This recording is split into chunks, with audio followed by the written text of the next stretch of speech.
Приветствую вас на своем канале. Сегодня хочу рассказать вам, какие расходы существуют при покупке недвижимости на острове Тенерифе.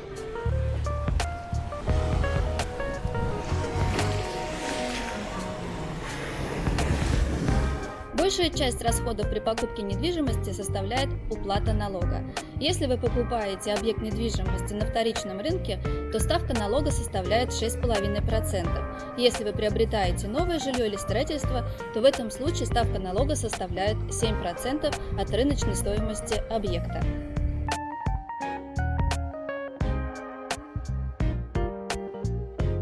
Следующая часть оплаты расходов уходит на гонорар нотариуса. Но здесь заранее сложно сказать, о какой стоимости идет речь. Все зависит от количества участников совершаемой сделки, сколько потратит гербовой бумаги нотариус и сколько выдаст на конец сделки копий купчей. В среднем можно обозначить эту стоимость, также это зависит от стоимости объекта, в среднем от 300 до 1000 евро.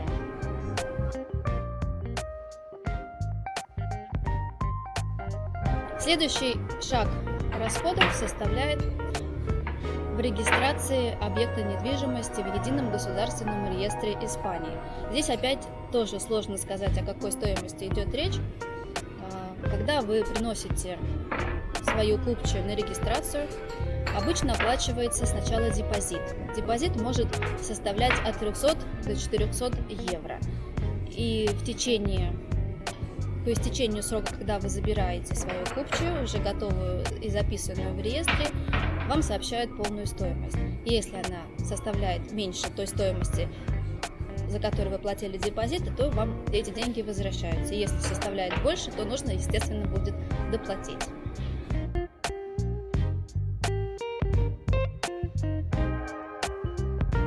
Для того, чтобы совершить любую сделку на острове Тенерифе, для начала нужно получить идентификационный номер иностранца, называется НИИ. Его получают в полиции. Для этого нужно иметь назначенное время, называется в Испании СИТА, заполнить определенные бланки и оплатить государственную пошлину. Размер пошлины составляет примерно 10 евро.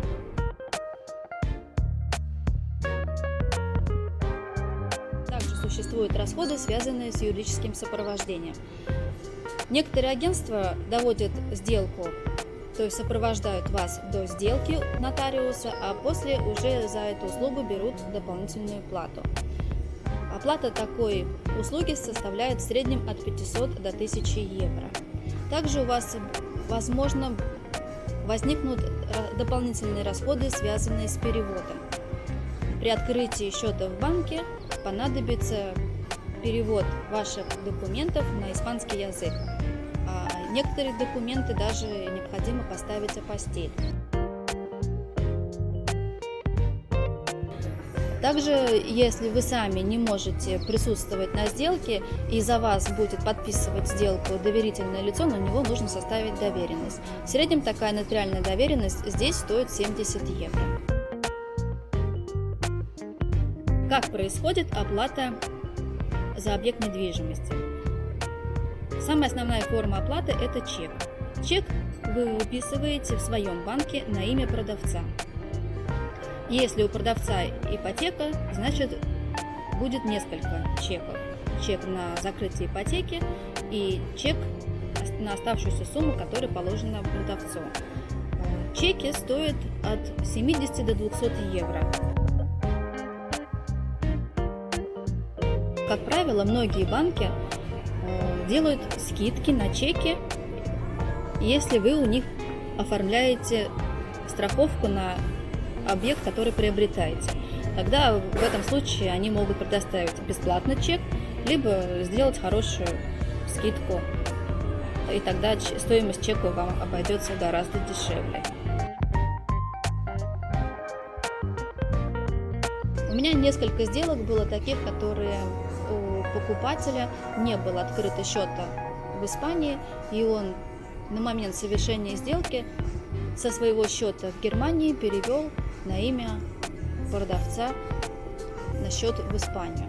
Также у меня были наоборот сделки, когда у продавца уже не было счета в Испании, и на момент совершения сделки покупатель также делал перевод уже на тот указанный счет в другую страну, где был открыт счет у продавца. Поэтому можно даже проводить такие сделки без чеков.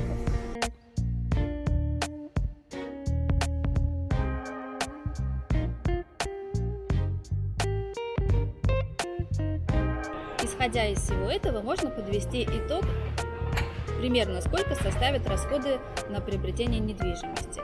Если вы покупаете без ипотечного кредита, то в среднем 10%. Если же вы приобретаете объект недвижимости с ипотечным кредитом, то это составит примерно 14%.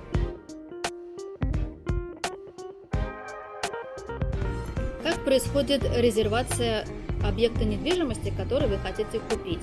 Для того, чтобы зарезервировать любой объект, который вы хотите купить, составляется договор между вами и продавцом.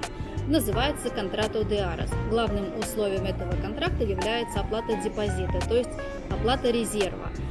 В данном случае большинство агентств работает оплата депозита, которого составляет 10%. Эта сумма будет учитываться в дальнейшем при покупке недвижимости.